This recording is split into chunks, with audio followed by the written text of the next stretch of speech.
Hi, welcome back to my channel. Today I want to talk to you a little bit about chicken crop, winterizing, and alfalfa hay. So let's go.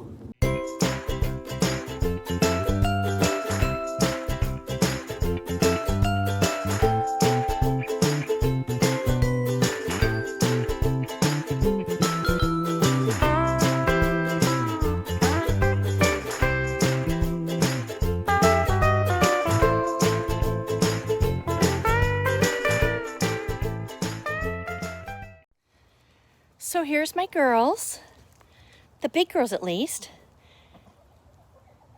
having a great fall day, running around the coop and the yard, having a great old time, while Mama was out checking out what we're going to do for the winter time.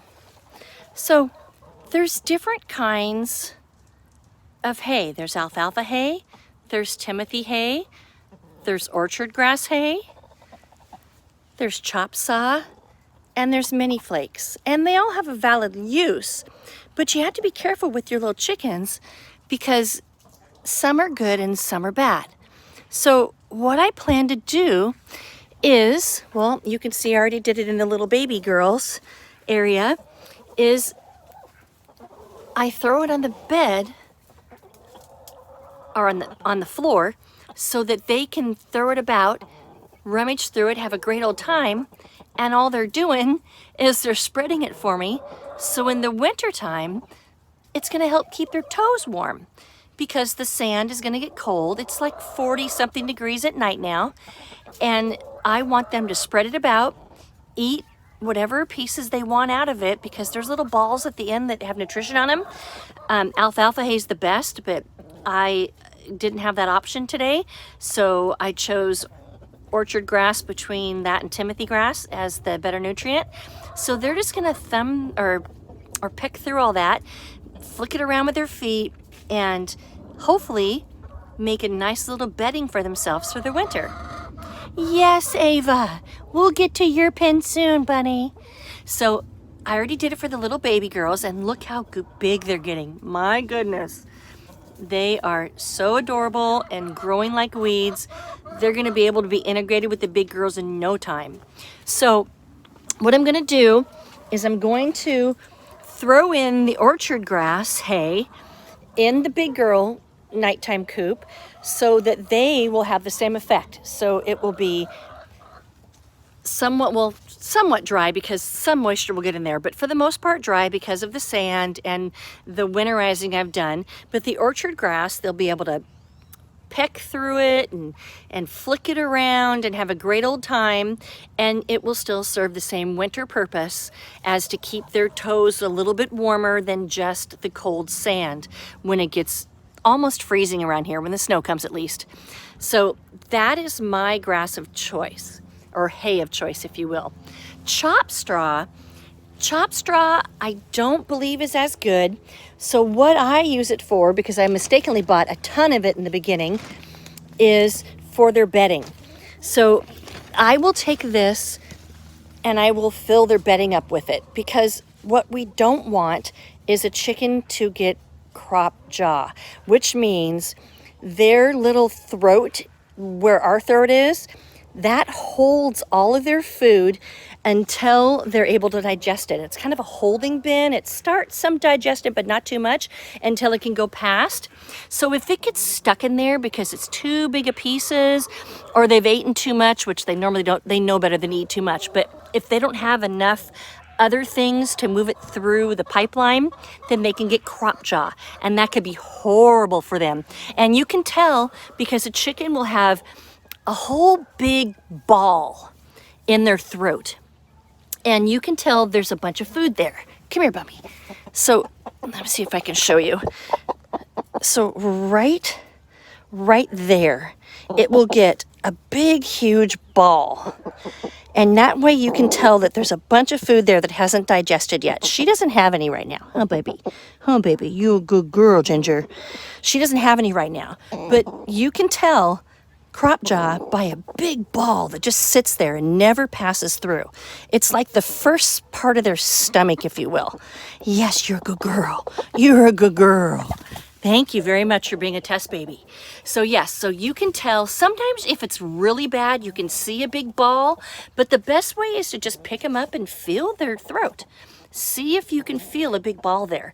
If there is, then you better research quick and figure out what you're gonna do to get the crop jaw through, because usually it's something horrible like large pieces of straw that they have ingested, or I should say ate and not ingested. So that's the one I don't like the most, but I have it, so I'm gonna use the rest of it just as their bedding. Now, after that's all gone, this is what I will probably use in their nest boxes for the rest of their life, because look, that's small, it's chopped. They're not gonna have big chunks stuck in their craw to make crop chop. So way, way better.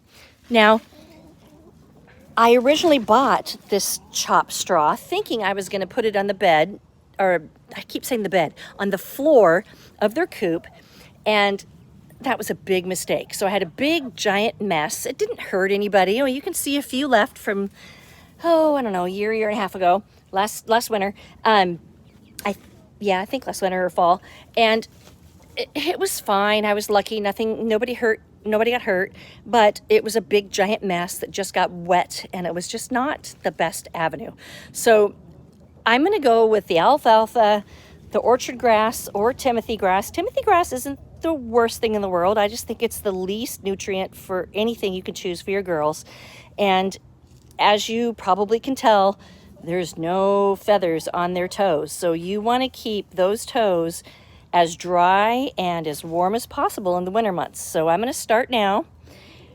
I will throw in this alfalfa hay or orchard grass, whatever you want to call it, because it is a form of alfalfa hay, and get going on the winter time, because those little babies over there are tinier than these babies, and this is their first winter out here. So I'm just gonna keep going now and get it all set before the really cold sets in. So yeah, so that's a quick update on that. As I've already showed you, I winterized both of them for the colder months, and they're doing just fine without any heat, without any light.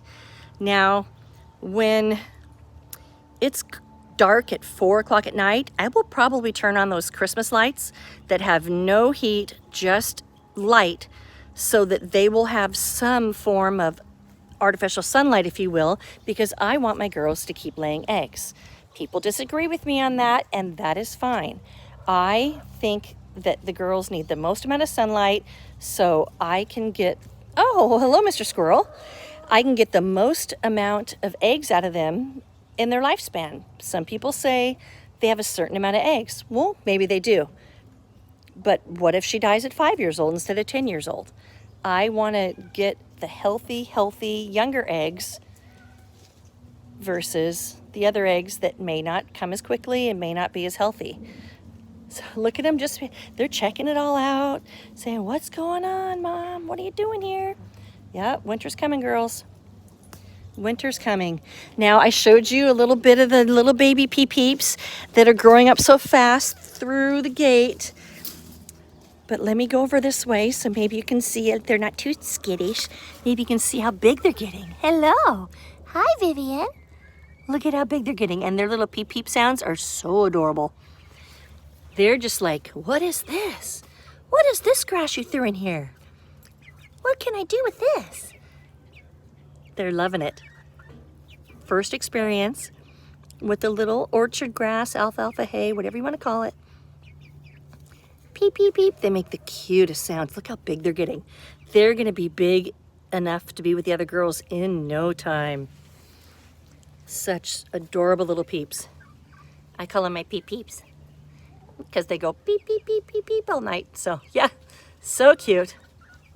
So that's about all for now. Thank you so much. I wanted to share all that with you. Please, if you have questions, don't hesitate to ask. Comments, I always appreciate them. And don't forget, like is a good thing. Have a great day.